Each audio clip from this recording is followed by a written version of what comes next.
So I just picked up my CHEM100 Lab Kit, and I'm super excited to see what's inside.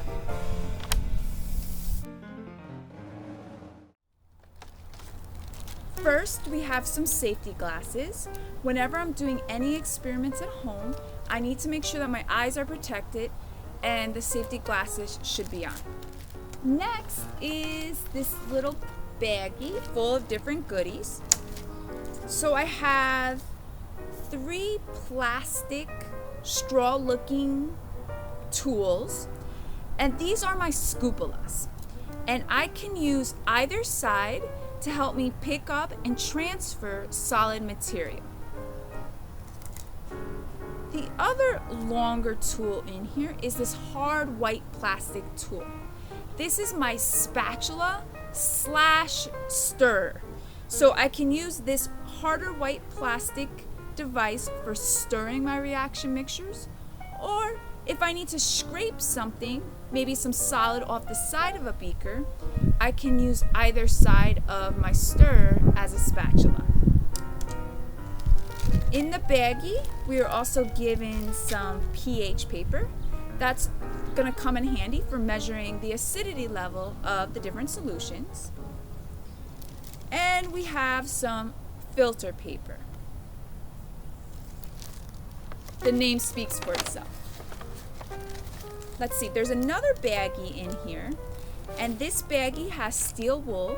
So during one of your experiments, you're gonna light the steel wool on fire. That should be fun. There's a small piece of magnesium metal. And in addition to that, we have 4 screws. So you're gonna use these 4 screws during an upcoming experiment on density. Don't lose them.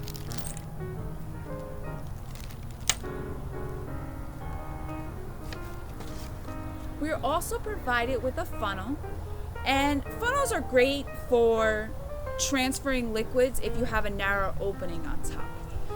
But the real reason why we provided you with a funnel is that you're going to be doing some filtration, and you'll wind up folding your filter paper and popping it in the funnel to filter solids from liquids. And we're going to go through that technique in a little bit more detail, but the funnel helps us with filtration, and it also helps us with transferring liquids when we have narrow openings.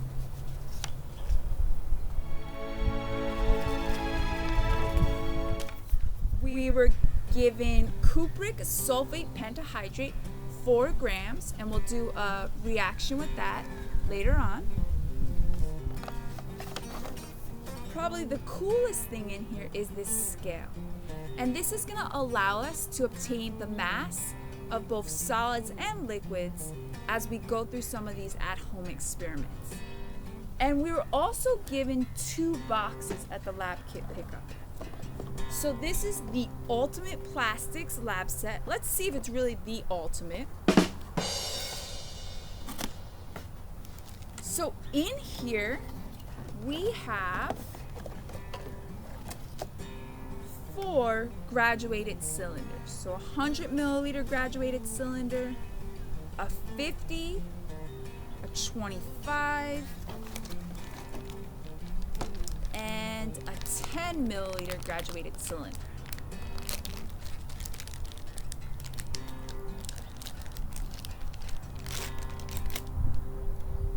So what is the graduated cylinder used for?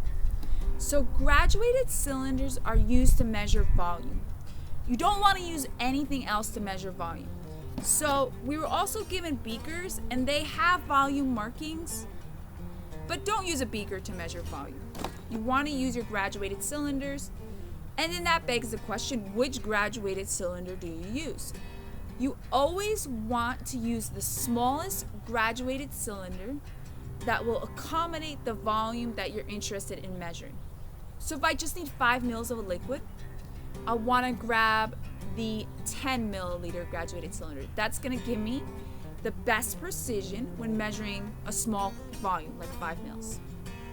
However, if I want to measure 90 milliliters of a liquid, then I have no choice but to use a larger graduated cylinder. So use the smallest one that gets the job done. So apart from this set of graduated cylinders, we were also given a bunch of beakers. And the beakers, again, they have volume markings, but that's not why we use them in the lab. They just function as cups. Basically, they hold liquid. Sometimes we do the reaction in the beaker. They have the volume markings for estimation purposes, but they're not used for measuring volume, just for holding liquids and reaction mixtures and solids. Ooh, a fifth beaker, a tiny one. Also in the Ultimate Plastics set, we were given a test tube brush. This comes in super handy for cleaning the graduated cylinders. There's an experiment where you use corn syrup or pancake syrup, and it's really hard to get your graduated cylinder clean after that. So you definitely need the test tube brush to make sure that your equipment gets clean. And then we were given several, 5 of them, disposable plastic pipetters. These have volume markings. I wouldn't trust the volume markings. They're for estimation purposes only. But these pipetters are very, very handy for transferring liquid from one container to another, especially if you only need a couple more drops to get up to the amount you need. Then this is my go-to tool. The last thing that I'm going to open, that I want to open, is the molecular model set. It says it's good for both inorganic and organic chemistry. So this is a pretty nice thing to have. And at some point in the course, you're going to learn how to build models. And so it comes with some directions and a bunch of different color spheres which represent the atoms, and then a bunch of connector pieces which allow us to connect the atoms. They represent the bonds. Now that we've gone over all the equipment in the lab kit, we have the question of, well, where are all the chemicals? You're going to provide the chemicals. And this semester in Chem 100, we're going to be doing a lot of grocery store chemistry. So you might have to buy stuff like vinegar and baking soda, things that are readily available in the grocery store.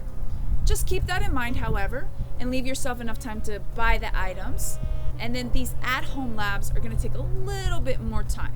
So just don't wait to the last minute, because it's going to be a lot of fun, but it's also going to be a little bit of work here. Enjoy!